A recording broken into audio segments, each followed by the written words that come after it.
días, hermanos, buenas tardes o buenas noches, según a la hora que están viendo este video, escuchando esta prédica. Hoy vamos a estar viendo el libro de Segunda de Tesalonicenses y vamos a estar en el capítulo 1, analizando un poco este texto de Pablo. El versículo 1 dice: Pablo, Silvano, que Silvano es la misma palabra para Silas, ¿verdad?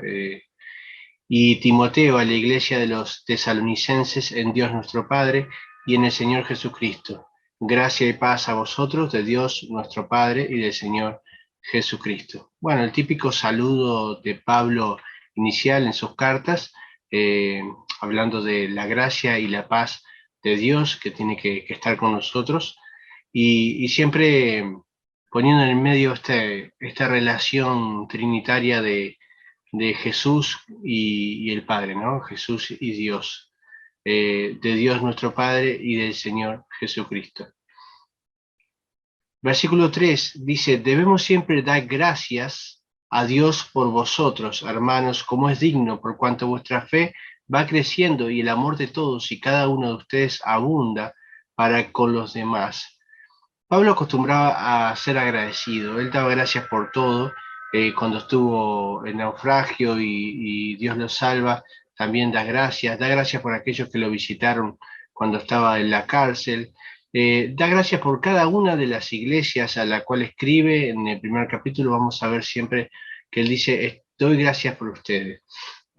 Por iglesias que podemos considerar que eran muy buenas, por otras que tenían bastantes conflictos, como la iglesia en Corinto, pero él siempre daba gracias, era la obligación que tenía de dar gracias por la obra que había empezado, en muchos casos, en otros no, porque por ejemplo en Roma, él no es el fundador de la iglesia en Roma, sin embargo, también da gracias por los romanos. Así que dar gracias es algo que Pablo tenía por costumbre, y él dice acá que daba gracias por ellos. ¿Cuándo? Siempre, siempre daba gracias por ellos.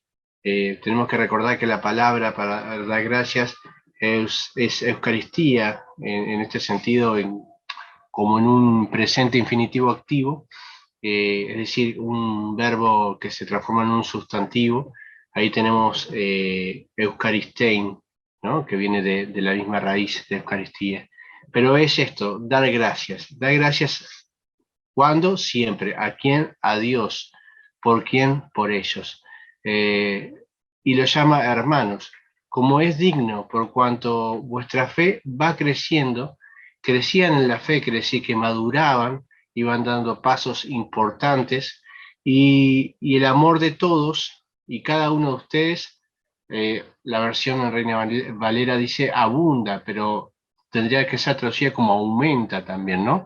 Lo mismo que pasaba con su fe, también pasaba con su amor. Es que hay una relación: cuando nuestra fe crece, también crece el amor hacia los demás, el amor hacia Dios. Así que tiene lógica que al crecer la fe también crezca el amor de unos por otros, ¿sí? Una iglesia que tiene problemas en la comunión de entre los hermanos es una iglesia que no ha madurado en la fe. Una iglesia que es armoniosa entre los hermanos es una iglesia que va por buen camino en la fe. Así que bueno, la consecuencia de una fe madura es una buena relación, una buena comunión entre hermanos. Así que bueno, Pablo dice que esta iglesia crece en la fe, esa palabra fe es pistis, la habrán sentido alguna vez, y aumenta en este amor, que no es cualquier amor, no es un amor fileo, más de amigos, no es un amor obviamente eros, que tiene que ver más con la pareja, con el matrimonio, con la pasión, sino un amor ágape. Es ese amor desinteresado que no busca nada del otro, simplemente el hecho de dar y que el otro esté bien. Ese es el amor que ellos tenían unos por otros, un amor totalmente desinteresado. Dice el versículo 4: tanto es así que nosotros mismos nos gloriamos de ustedes en las iglesias de Dios por su paciencia. Cuidado que esta palabra paciencia nosotros siempre la estamos viendo como el hecho de sentarse a esperar y quedarse tranquilo, no preocuparse. Sin embargo, la palabra paciencia es mejor traducida por constancia, y esto implica un movimiento, una acción, estar siempre trabajando y avanzando. Por eso es diferente a paciencia, que nos da la connotación de pasividad, de esperar, de estar tranquilos, pero en una situación más quieta, más pasiva, ¿no? Como decíamos. Así que ellos lo que tenían era constancia, seguían esforzándose por crecer y madurar en su fe. Y dice, por vuestra paciencia y fe en todas vuestras persecuciones y tribulaciones que soportan. A pesar de la persecución, a pesar de que estaban siendo perseguidos, estaban los judíos, obviamente no creyentes, que eran bastante violentos los de Tesalónica. Si vemos en Hechos 17, podemos ver la historia de cómo estos judíos no solamente maltratan a Pablo y a Silas, sino que después también hacen alborotos con muchos cristianos. Estos eran judíos que realmente iban a golpear y a violentar a los cristianos. Así que había una persecución en el cual estaba en juego su vida. No era algo ideológico, no era discusiones y debates en las esquinas, sino eran ataques directamente contra la vida de los cristianos. Así que están en persecución como hoy entendemos la persecución, como un peligro en lo físico, ¿verdad? Así que bueno, estaban estos judíos no creyentes que estaban tratando de impedir que el cristianismo avance en Tesalónica. Esto es demostración del justo juicio de Dios, dice el versículo 5, para que sean tenidos por dignos del reino de Dios, por el cual asimismo padecen. Así que esto demuestra el juicio de Dios. ¿Cuál es el juicio de Dios? Bueno, el juicio de Dios tiene que ver con que Dios va a castigar a los que están persiguiendo a los cristianos y va a dar cosas buenas a aquellos que están en la persecución a causa de su nombre. Esta situación que está viviendo la iglesia de Tesalónica demuestra que el juicio de Dios es, valga la redundancia, justo. Aquellos que persiguen a los cristianos van a recibir su castigo, y aquellos cristianos que soportan la tribulación por amor a Dios, entonces van a tener su recompensa. Fíjense el versículo 6, lo que dice: es justo delante de Dios pagar con tribulación a los que os atribulan, mientras que a ustedes, los que son atribulados, darles reposo junto con nosotros cuando se manifieste el Señor Jesús desde el cielo con los ángeles de su poder, en llama de fuego, para dar retribución a los que no conocieron a Dios y ni obedecen al Evangelio de nuestro Señor Jesucristo. Estos sufrirán pena de eterna perdición, excluidos de la presencia del Señor y de la gloria de su poder.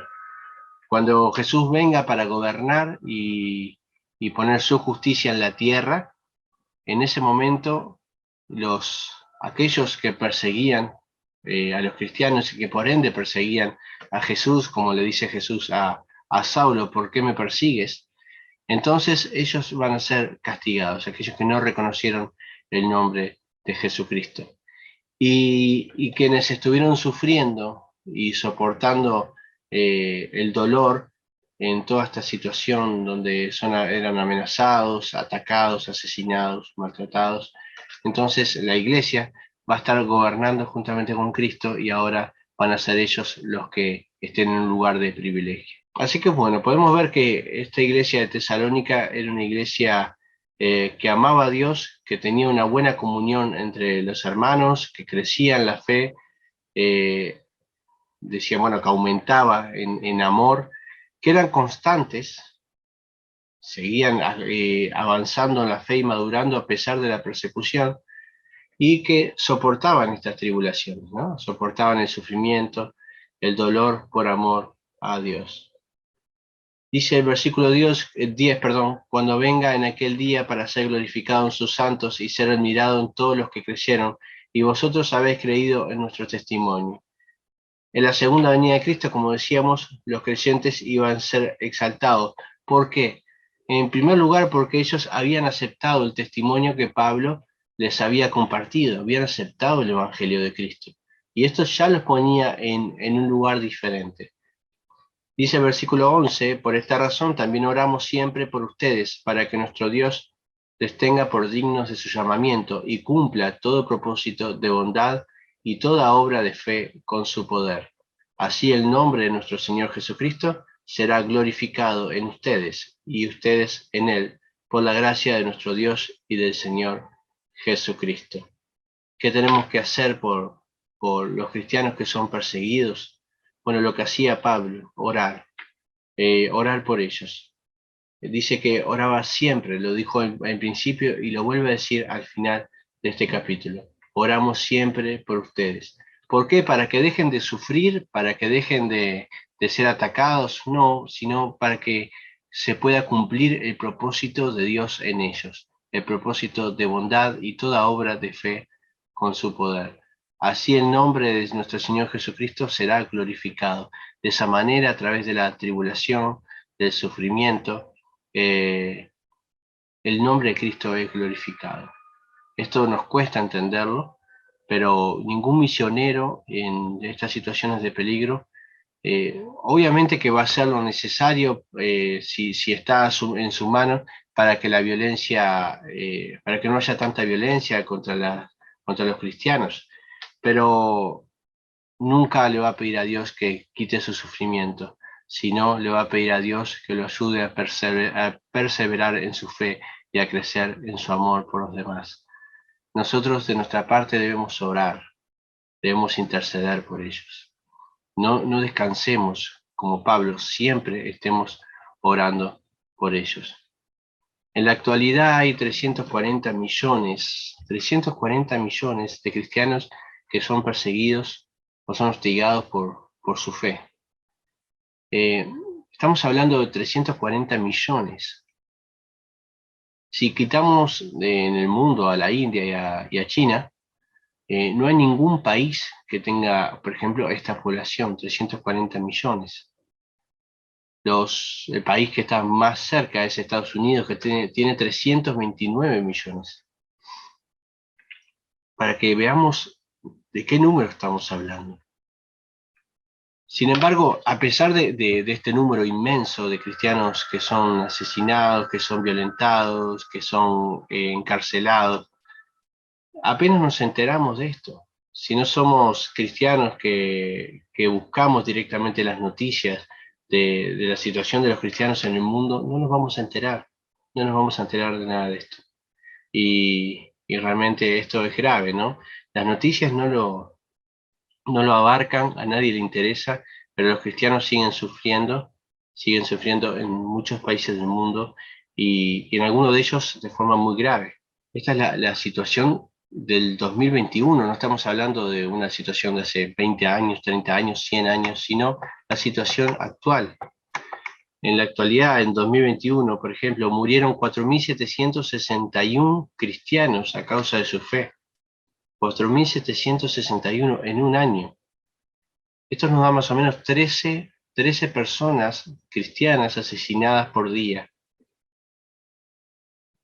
Nada más que en Nigeria en el 2020, por ejemplo, más de 3.500 cristianos fueron asesinados a mano de los islamitas como Boko Haram o el grupo Fulani, o los pastores Fulani que le dicen.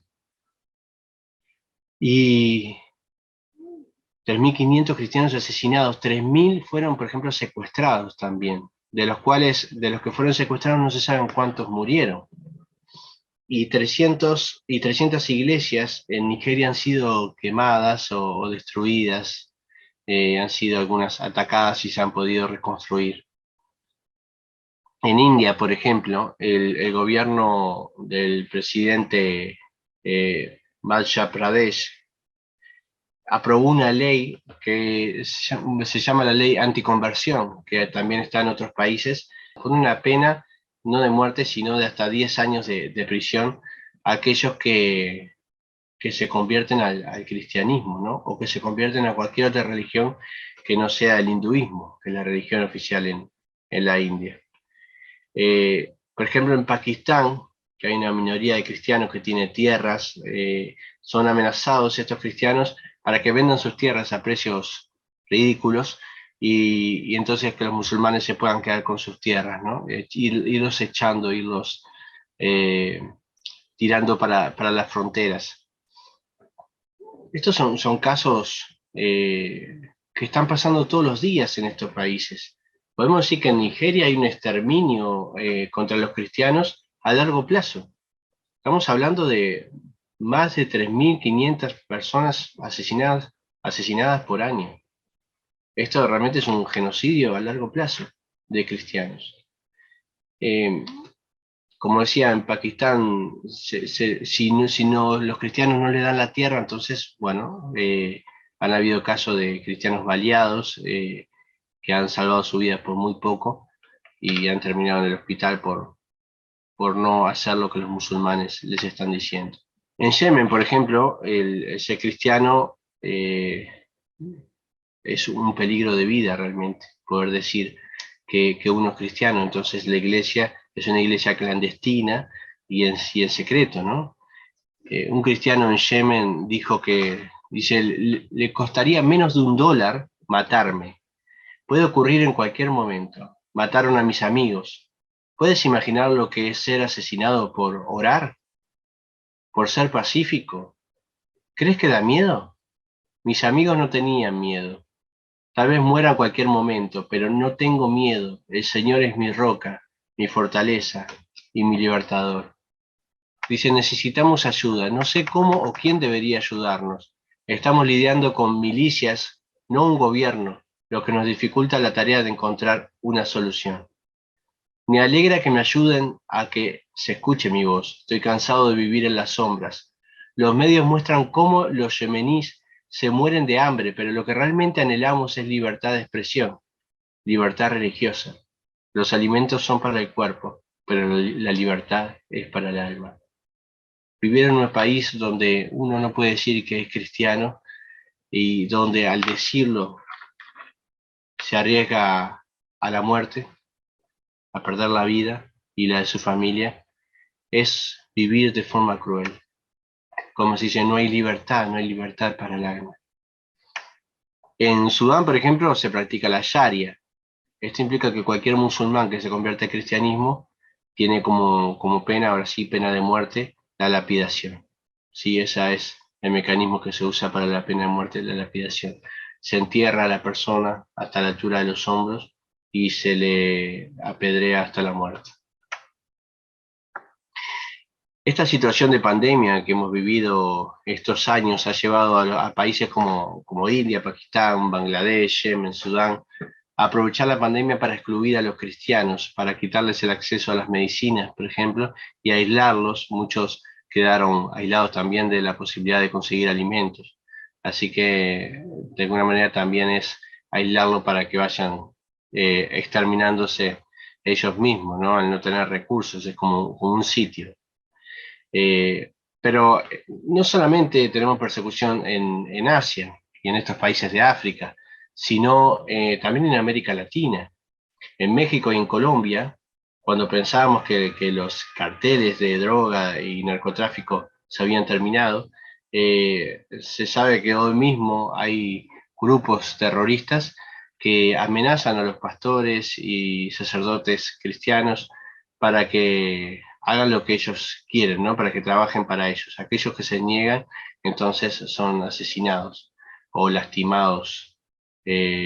Todos son amenazados y, bueno, sus iglesias también sufren daños cuando no se asocian con estos terroristas. Esto nos lleva a pensar de que tenemos la persecución a los cristianos muy cerca de nosotros. Y estamos hablando de países que son considerados países cristianos, tanto México como Colombia son de raíces cristianas, más católicas, pero con una base cristiana. Sin embargo, es difícil practicar la fe cristiana en estos países. La, Después tenemos países como Mozambique y la República Democrática del Congo, que, que la violencia contra los cristianos ha crecido tanto que ya se ha vuelto insoportable. Se piensa que dentro de poco eh, no va a haber posibilidad de que los cristianos puedan vivir allí, a no ser de forma eh, incógnita, secreta, ¿no? Y bueno, y después tenemos a Corea del Norte, que siempre ha estado primero en la lista de persecución, Aunque Corea del Norte ha estado primero porque hay una gran vigilancia sobre los cristianos, hay países que son más violentos que Corea del Norte, como mencionamos Nigeria, la República del Congo, Democrática del Congo y Pakistán, ejercen mucho más violencia que Corea del Norte sobre cristianos, ¿no? En China se acostumbra, por ejemplo, a encarcelar, no hay tanta violencia en el hecho de asesinar cristianos, pero sí hay muchos cristianos que van presos. Estamos hablando de que en 2021 hubieron 1.147 cristianos arrestados, es el país que más arresta cristianos en el mundo. ¿Y cuánto es el número en el mundo de cristianos arrestados? Bueno, 4.277 cristianos arrestados en 2021.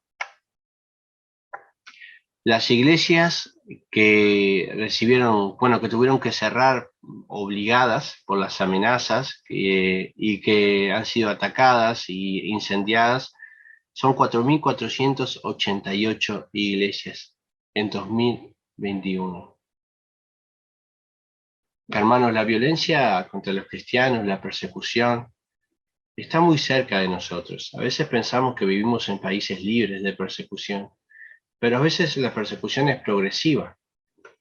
Empezamos con algunas leyes que limitan a las iglesias, luego con algunos movimientos que son más apoyados por el gobierno que otros que atacan a las iglesias.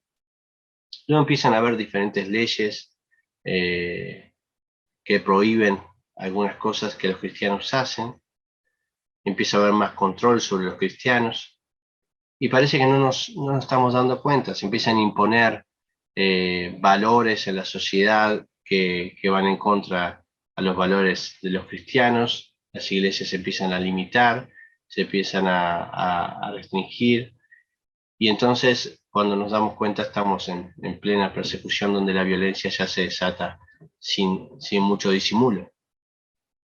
Pero tenemos que entender de que en un momento nosotros podemos ser los perseguidos, como han sido perseguidos en Tesalónica y son perseguidos en el mundo entero. ¿Qué nos aconseja Pablo en este pasaje de 2 Tesalonicenses, capítulo 1? Madurar. Hacer lo que hacían los de Tesalónica. Madurar. Madurar en la fe. Crecer en el amor. Ser constantes. Soportar la tribulación. ¿Por qué? Porque tenemos la esperanza puesta en Cristo, la esperanza puesta en el Señor.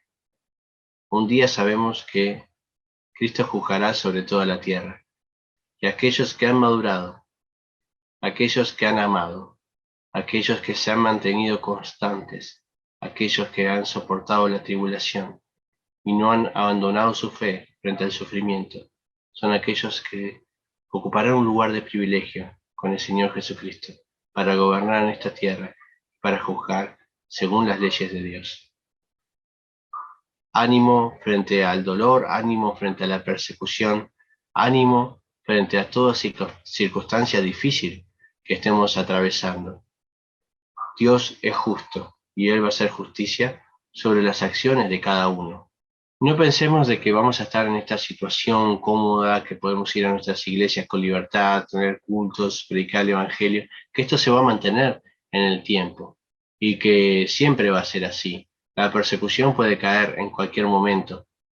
Nosotros preocupémonos ahora de crecer, de madurar para ser una iglesia fuerte, una iglesia que llegada a la persecución se mantenga firme y que sobre todo ponga su mirada en Cristo para que pase lo que pase, entonces sigamos adelante. Oremos. Gracias, Dios, por este pasaje de 2 Tesalonicenses. Gracias por el mensaje, difícil mensaje, que nos anima a seguir a pesar de lo que suceda a nuestro alrededor, a pesar de que haya persecución, a pesar de que en algún momento tengamos que escondernos y tengamos que tener una iglesia más clandestina, a pesar de lo que suceda en este lugar. como sucede hoy en muchos países del mundo. Como muchos cristianos hoy tienen que esconderse, otros han perdido familiares y amigos. Como muchos cristianos que están en las cárceles. Como muchos que han sido secuestrados.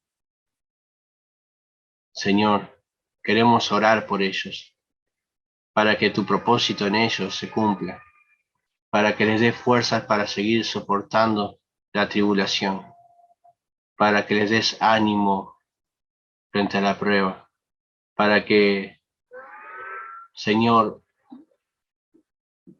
de su boca salga bendición, para que frente a esta dificultad aprendan también a amar a sus enemigos, siendo tan difícil esto.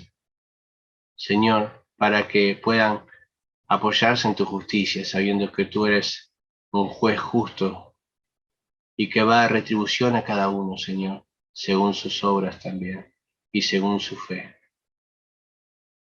Señor, gracias te damos porque nos das y sí, esta posibilidad de juntarnos, y queremos aprovecharlo, esta posibilidad de adorarte de forma pública y no ser ni apresados, ni asesinados, ni nuestras iglesias son quemadas.